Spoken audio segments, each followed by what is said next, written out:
एक आदमी एक महात्मा के पास गया, महाराज घाटा लग गया। क्या हुआ? एक कंपनी में घाटा लग गया। महात्मा बोले फायदे में हो। दोबारा गया, महाराज घाटा लग गया। क्या हुआ? कंपनी बिक गई। गुरुजी बोले फायदे में हो। महाराज 2 साल बाद फिर पहुंचा। क्या हुआ? मकान बिक गया।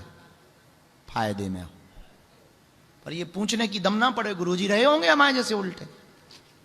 1-2 महीना बाद फिर पहुंचा, अब बर्बाद हो गए। क्या हुआ? लुगाई भग गई। फायदे में हो। वापस आया, 1.5-2 महीने बाद फिर गया, महाराज अब तो बिल्कुल बर्बाद हो। क्या हुआ? बच्चों ने पीट के भगा दिया। फायदे में हो। इस बार इसने लठ उठाया, वो फायदा बताओ।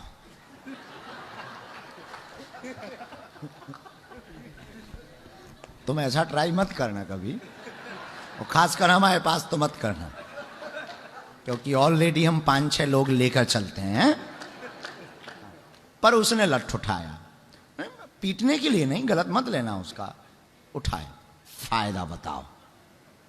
महात्मा भी हमारे ही जैसे थे। जब जन्म हुआ तब क्या था? कुछ भी नहीं, बिना कपड़ों के आया था, और शरीर पर कपड़े हैं, मतलब तू फायदे में है।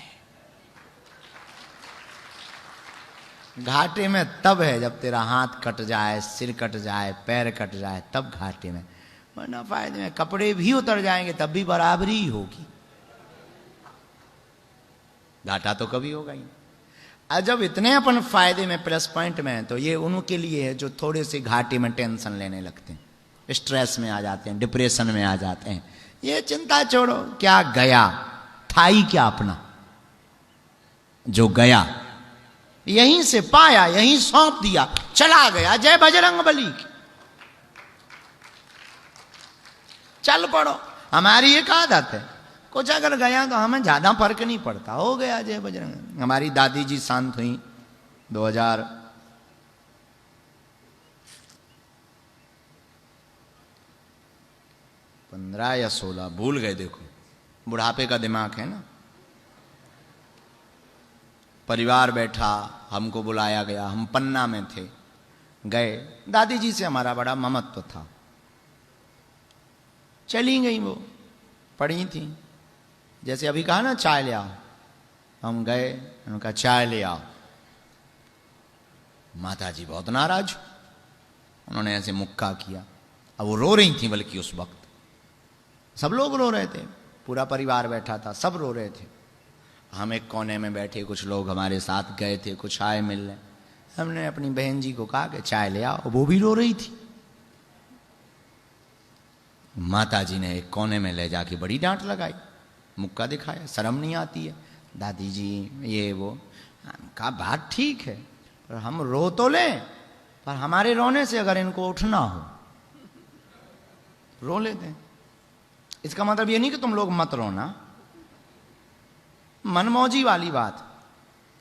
बहुत देर हो गई, सब कुछ चलता रहा। किसी ने, हमारे बगल में एक बहुत सज्जन बैठे थे, वो महात्मा ही है, बहुत अच्छे महात्मा है। उन्होंने धीरे से कहा कि आपको फर्क क्यों नहीं पड़ता? हमने कहा ऐसा नहीं है कि फर्क नहीं पड़ता, हम संसार में ही, हमको भी फर्क पड़ता, पर देखने का तरीका बदल गया। कैसे? हम कहा हमारे गुरु ने हमसे कहा कि संसार में कुछ भी नष्ट नहीं होता है। कोई प्लास्टिक अगर टूट जाता है तो वो वापस जाता है फैक्ट्री में, तो जो मग्गा था वो बाल्टी बन के आता है, ब्रश बनकर आता है, कटोरी बनकर आता है। कभी कुछ भी चीज खत्म नहीं होती, वो जाती है फैक्ट्री में, जाकर के नई होकर के आ जाती है। हमारे देखने का तरीका बदल गया कि दादी जी गई हैं किसी रूप में, ये फिर आने वाली है। तो कुछ खो भी दो तुम, तो टेंशन में मत रहो, अटेंशन में रहो। भगवान ने ठीक किया है, कुछ और अच्छा करने वाले हैं परमात्मा। शेर पीछे होने का मतलब ये मत समझ जाया करो कि शेर डर गया, लंबी छलांग लगाने के लिए कभी कभी शेर 4 कदम पीछे जाता है।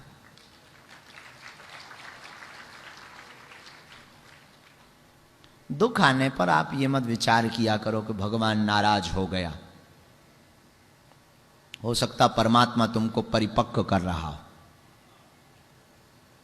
तुम परिपक्व हो जाओ और दुख नहीं भी आएगा तो तुम्हें सुख का भी पता नहीं चलेगा। आज के बच्चों ने लाइट जाना देखा ही नहीं। इन्वर्टर हो गए, जनरेटर हो गए, सौर ऊर्जा हो गई। हमारे जमाने में लाइट जाती थी तो हल्ला मचता था, आती थी तो हल्ला मचता था। और दोनों के मजे, हम लोग 2 बार लाइट का मजा लेते थे, जाने का हो चली गई और बाहर निकलते थे, आ गई हो फिर अंदर आ जाते। तुम लोगों को मजा ही नहीं आता है क्योंकि तुम्हारी जाति ही नहीं है। हम लोगों को तो लाइट जाने में आने में दोनों में मजे आते हैं। हाँ, तो अब आज के बच्चों को क्या तो वही हम तुमसे कहना चाहते कि अगर तुम्हारे पास दुख नहीं रहेंगे तो तुम सुख का मजा ही नहीं ले पाओ। सुख का पता भी दुख में चलता, अपनों का पता भी विपत्ति में चलता, ज्ञान का पता भी संकट में चलता, धर्म का पता भी किसी घटना में चलता है। कि आपके पास धर्म है कि नहीं, टक से बच के आ जाओ, समझना धार्मिक हो। किसी पुण्य ने तुमको बचा लिया। बहुत लोग ऐसे होते हैं, टक से बच के आ जाते, पंखा गिर गया, कुछ गिर गया, बच के आ जाते हैं। तो धर्म का पता। ऐसी परिस्थिति में चल, लेकिन फिर वही प्रश्न, तुमने वो पाया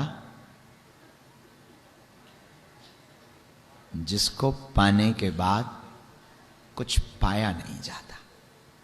यदि नहीं पाया तो रात को विचार करना वो मिलेगा कैसे, अब वो कब मिलेगा, अब वो कहां मिलेगा। और सच्ची कमाई का रास्ता हमसे कोई पूछे तो यही है, वो पालो जिसको पाने के बाद फिर कुछ पाना ना पड़े। बाकी सब आना जाना है। तुम प्रधानमंत्री भी बन जाओ तो 5 साल बाद खतरा कुर्सी का, फिर टेंशन लगी रहेगी कि सांसद भग ना जाए।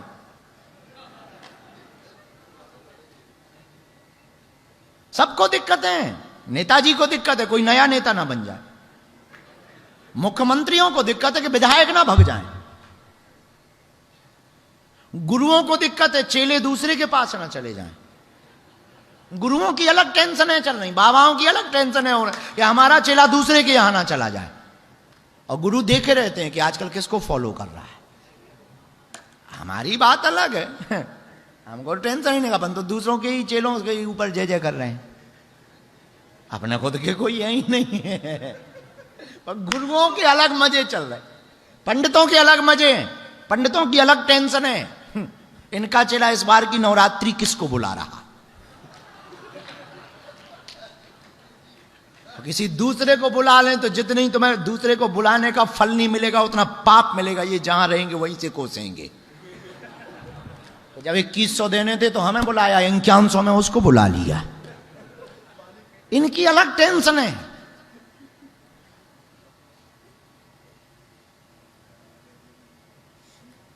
सबकी टेंशन, गायकों की टेंशन है अलग चल रही। बंबई जाओ तो फिल्मकारों की अलग टेंशन है, हमें तो मिलने आते हैं, उनकी अलग टेंशन चल रही कि हमारी पिक्चर फ्लॉप जा रही, उसकी हिट जा रही है।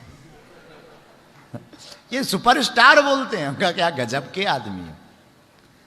ऐसा पाओ कि तुम्हारे फेल होने में भी तुम्हें फर्क ना पड़े, पास होने में भी तुम्हें फर्क ना पड़े। ऐसे महान आदमी बनो कि तुम्हारे मरने में भी फर्क पड़े, तुम्हारे जीने में भी फर्क पड़े। ऐसा लक्ष्य प्राप्त करो तेंदुलकर की तरह। क्रिकेट में खेलता नहीं है पर बात हमेशा होगी, संन्यास ले लिया पर बात होती। और फिल्मकारों में भी ऐसा अभिनेता बनो अमिताभ की तरह कि भले ही पिक्चर फिल्म फ्लॉप हो जाए पर पिक्चर में होना ही काफी है। ऐसा गुरु बनो विवेकानंद की तरह। कोई चेला नहीं है, खुद भी नहीं बचे, आज भी जिंदा। ऐसा नेता बनो